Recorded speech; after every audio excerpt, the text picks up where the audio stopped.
My name is Michael Blake. I'm a musician, songwriter, and producer, and this is Follow the Song. It's my chance to take a closer look at the process of songwriting and recording, and to share with you what that looks like, from the initial spark of a musical idea all the way through to a completed recorded song. So let's get started.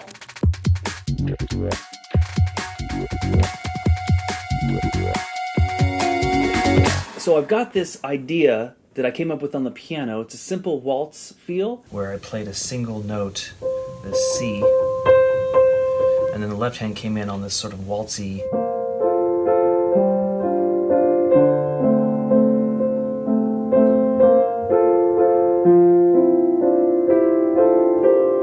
And I just repeated that pattern. And then after a while I started to hear this melody in my head that was going along with the progression.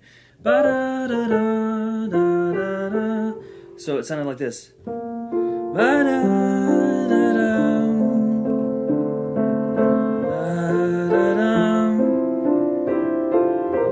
And that happened twice, and then after the repeat, it would go higher up.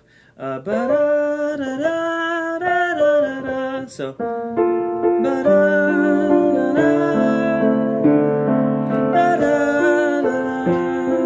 but to keep the song from getting a little bit too repetitive, I needed to make a B part, some kind of chorus or refrain. What I did was just change the progression just slightly. You can hear it here. It goes.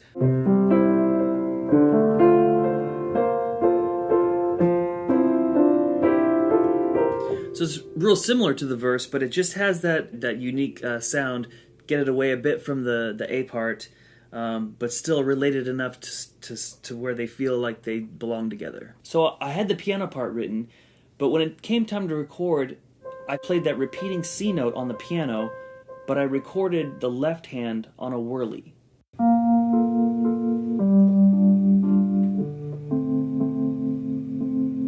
Sounds good, but I want to put it through a reel-to-reel tape machine to give it that extra analog grit.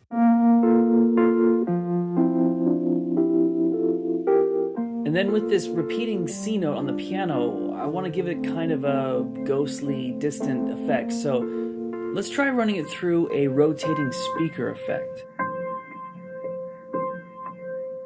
Up to this point, the song has just been piano, electric piano, and vocal. But for verse 2, I'm going to add an acoustic guitar, bass, and a kick drum to give it some energy.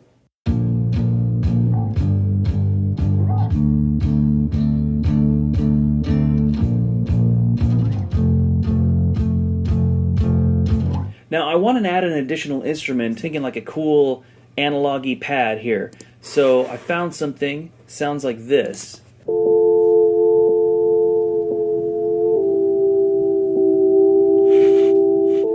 If I do a little pitch mod on this wheel, I can kind of go up and down on it a bit. Gives a nice little warble.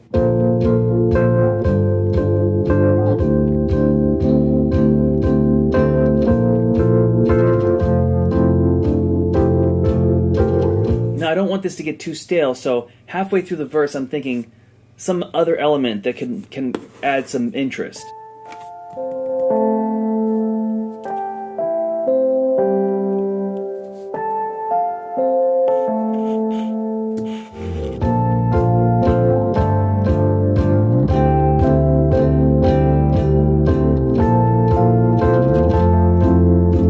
So we've reached the chorus, so what we want here obviously is kind of a lift. So I'm going to add an electric guitar.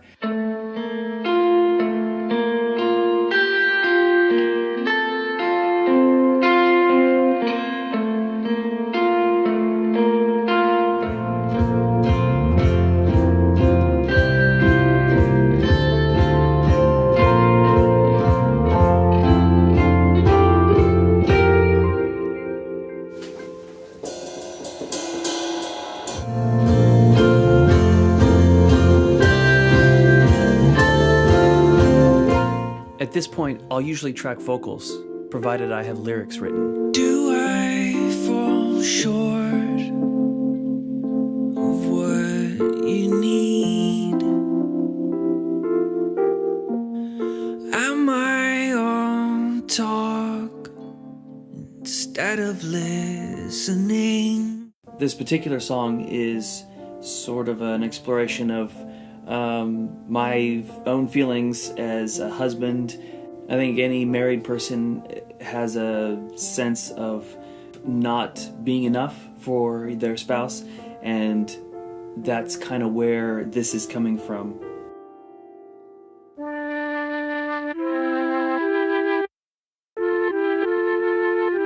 So at this point, I feel like the song is fairly well established, but I want to give it a moment to breathe.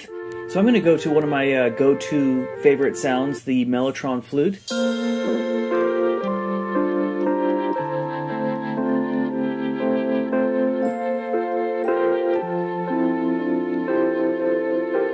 This is a cool vintage music box that I found in Austin, Texas. And if you wind it up, it doesn't work. There it is.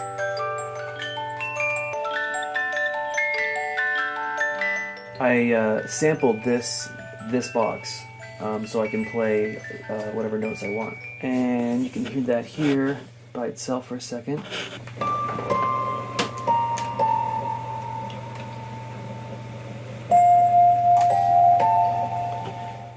So together it's...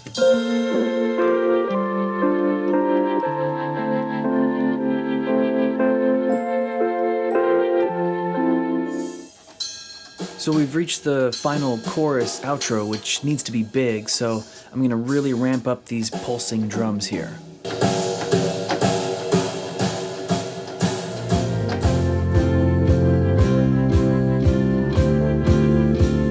So everything back in, plus a couple of new instruments here to really drive it home. A little piano.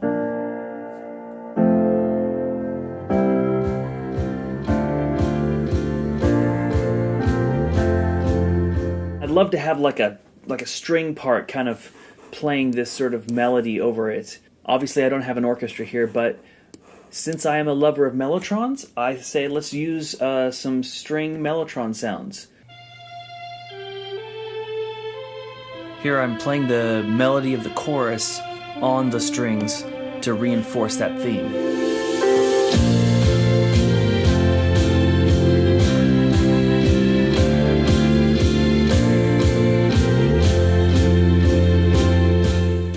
Now I've doubled the vocal here. And are these all the ways I break your heart? But I also want to add a harmony for this final push. Are these all the ways I break your heart? All right, let's hear this thing from the top.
I'm always lost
Thanks for watching Follow the Song. If you like what you heard today, you can download the song at the link below. Also check out my Patreon page at patreon.com/mblake. You can also visit me at my website, mblakemusic.com, to find out more. That's all for now. See you next time.